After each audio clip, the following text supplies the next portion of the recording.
Hello and welcome back. Sean here, Mountains Garage.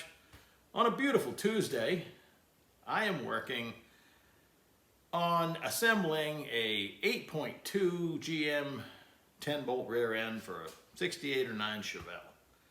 It came to me disassembled. The housing's on the top of the rack over there. It's pretty clean inside. It's been painted.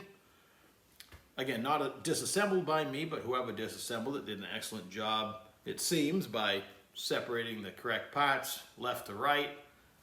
Mainly the caps where they bolt into the housing are originally either a line bored or line honed. You can't mix them up.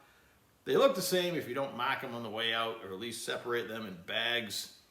It's not going to go together correctly. You're going to guess whether you have the caps on right. Sometimes it'll bind up one way and not the other, but it's best just to mark them. I like to prick punch them.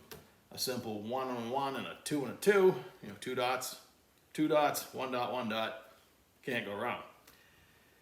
So it was taken apart, and I have all the old parts as well, which provides some clues we're going to need. So a few moments ago, this was nothing but a pile of boxes. I saved you the trouble of the unboxing and having to watch that. My goal in this video is pretty much a talking video.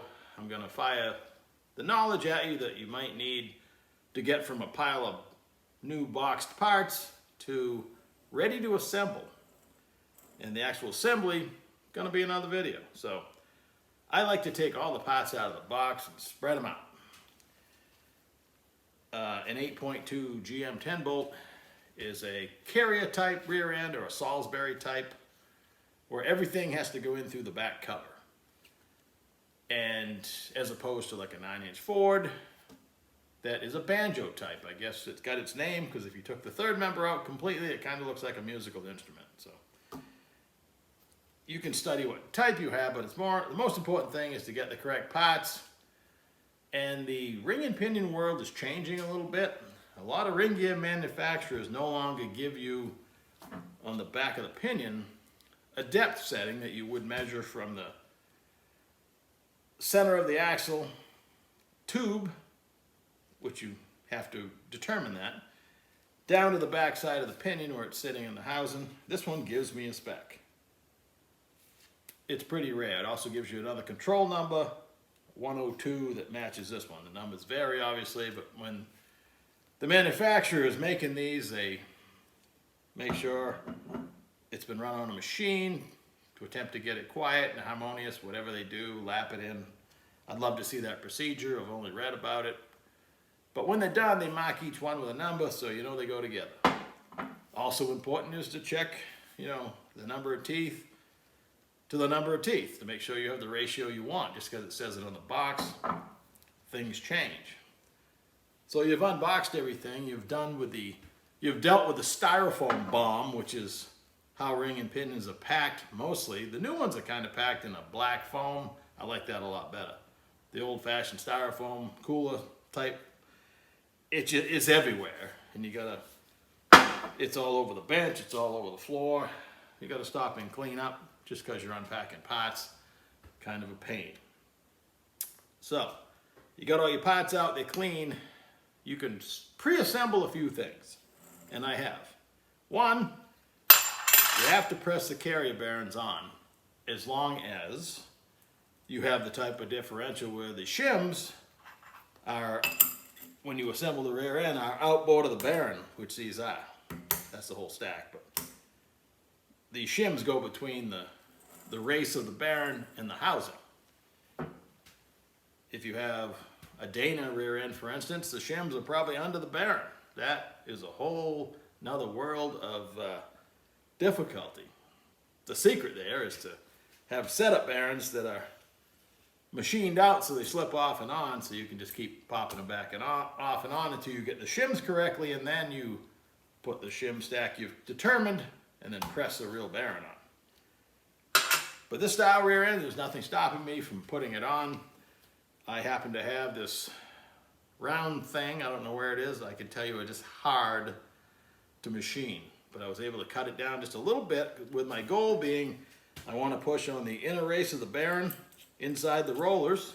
So whatever I'm pushing on, it'll fit when it's in the press, I can still spin the rollers and it's going to clear the differential itself because the bearing sits down below. This is a carrier sticking out if you can see it. The bearing's below that, and you need to, whatever you're pushing on, to clear the inside as well. So you got to clear the inside and outside. This worked perfect. It is sometimes done, but frowned against and is incorrect if you just pushed on the outside. Can you do it and get away with it? Probably. If you put a flat bar here and pressed on it, it's not the way to do it.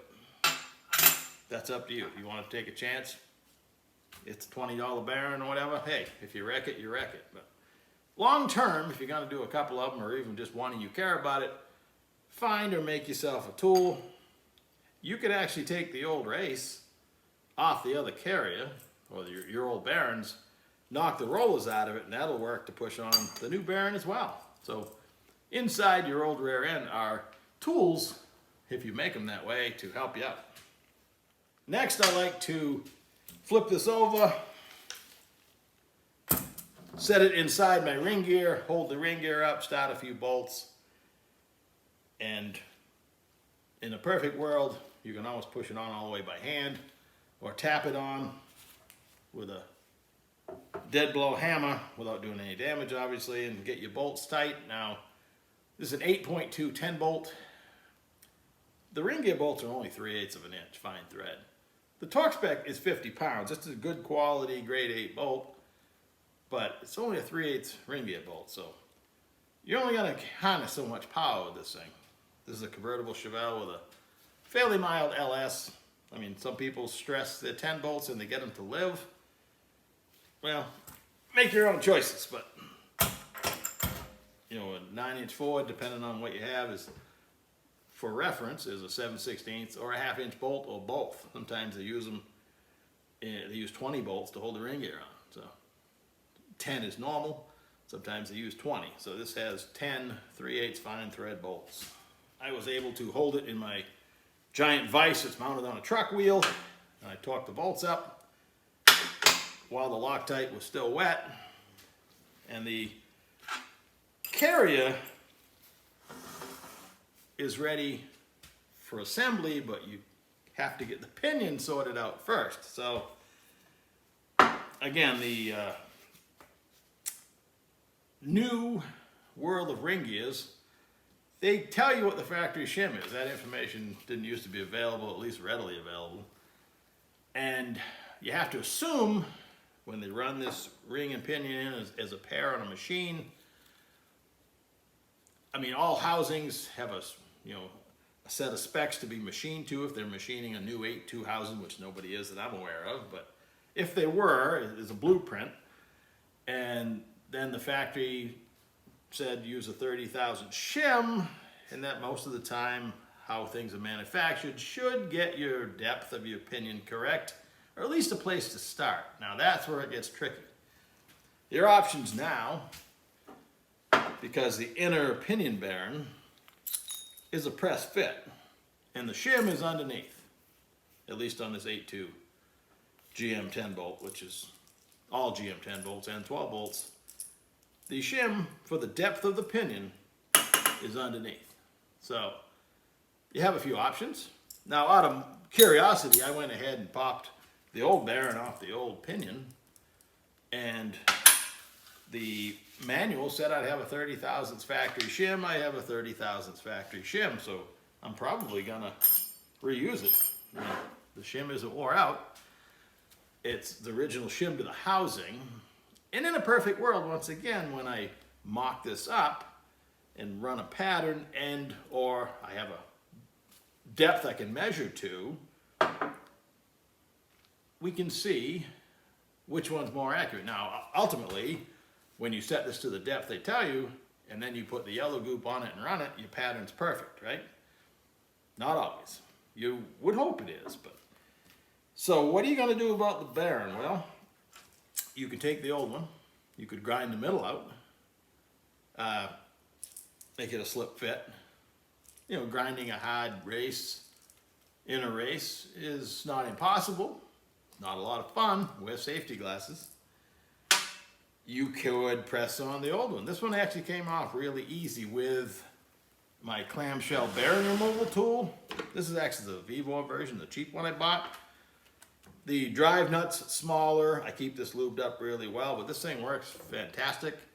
The other one I have, which I paid 2.5 times as much for, it came from I don't think it was Mark Williams, but it was a name brand unit, even though it's still imported, and not a whole lot different than this. It's slightly beefier. I saved that for bigger stuff. I bought this one out of curiosity a couple years ago, and I've used it every day or every rear end since I got it. It works fine. So, and I think they're about $75 right now. So it gives you the ability for options. And I could set it up with the old one, press it off and on, or I could go ahead. I have my factory 30,000 shim. I could press the real bearing on. I have to come up with a piece of pipe, again, to push on the inner race. I haven't done that yet, but I will. And I could go ahead and mock it up like this. And if I have to change the shim, I can pop the bearing off without damaging it. Or worst case scenario, I do damage it and have to buy another bearing. But since I got this style clamshell removal tool, all the bearings I pull off are perfectly functional. If you're only pulling on the inner race, doesn't hurt a thing on the outside. So I could, if I have to, pop it off and on if I happen to get lucky and my depth is good and my pattern's good, one or the other or both, it saves me a step. All I'd have to do now is disassemble it, put in the crush collar. This rear end still retains the crush collar, and go on final assembly. If I had taken this differential apart, my case spreader that I bought, again, they're wicked cheap nowadays. I paid like $150 for it. It's made in USA. It's super nice. Now there's copies of that and/or that one for starting at $75. You can have, tools are expensive, but as far as specialty tools like this, which are unobtainable when I started doing rear ends and had almost nothing to work with, nowadays you can have yourself, if you're going to do more than one or even just one, you could buy the tools, do it, and sell the tools. That's how I got my other clamshell tool. It was a brand new one. The guy did one job with it. So if I had disassembled it, I would already have the case spreader on it. You have to use a dial indicator because, believe it or not, that case spreader will spread that cast iron case pretty easy up until the point you break it. You don't want to break it. The reason why you want to spread it, and I've said this before, and I'll be able to demonstrate it probably in the next video. You have your carrier going into your housing. You got a stack of shims on either side. You have to accomplish two things at the same time. You need to set your backlash with the shims. That's the clearance between your ring gear and your pinion. And you also need preload. There's no way to put preload on your new bearings without spreading the housing. I know you think you can. All the rear end manufacturer of aftermarket parts will tell you can, because again, back not that long ago, you couldn't buy yourself a case spreader. And if you had to just, tapping in shims on either side, that's not preload, especially on a new bearing that's going to break in. A used bearing with the factory thick shims or a set of shims, you take it out, you put it back in, the bearings are wore enough. You can probably just a light pry and get the carrier in and out of the housing. But with new bearings that are going to break in, if you just tap the shims on either side, they're going to get loose and it's going to fail. It's going to get noisy first and then it's going to fail. The bearings are going to fail. Ring pinion is going to get chewed up. That's just the fact of life. You can't do it. My opinion anyway. So I invested, like I say, it was $150 for the case spreader, which you'll see in the next video. It was one of the few tools that I took it out of the package and thought I should call and send them more money. It was fantastic quality. It's been a fantastic tool. I've only lent it out once. I don't like lending tools because you don't want things to get ruined. Not that I don't like the people that are asking to borrow them, but it's kind of like even working in a shop and there's a really nice tool you like and somebody else uses it for something else. or uses it wrong, and now it's junk. So that's my rant on that, I guess. So I've gotten to the point today where I can actually start assembling. I haven't decided which method I'm going to use in the Pinion. Probably going to go ahead and just put the new bearing on and start checking things. So to follow up with preload, because I didn't take it apart, the case spreader is not on there, I'll probably go ahead and set it up with the correct backlash without the case spreader on the housing, so I can just drop this in and out, and then I will spread the house when everything's good there, my pattern's good, my backlash is good, and I'll just add an equal preload shim on either side, so I'm not changing anything. I'm just squeezing this brace into the rollers a little bit tighter. So I'll spread the housing, put it back in final time with an extra shim on either side. So that's the tentative plan. After this, I have to do an 8/8 Ford. Everything's really similar on this Salisbury style rear end. So that's it. I probably went over my 10 minutes. Hope you're having a great day, and I'll talk to you soon. Take it easy.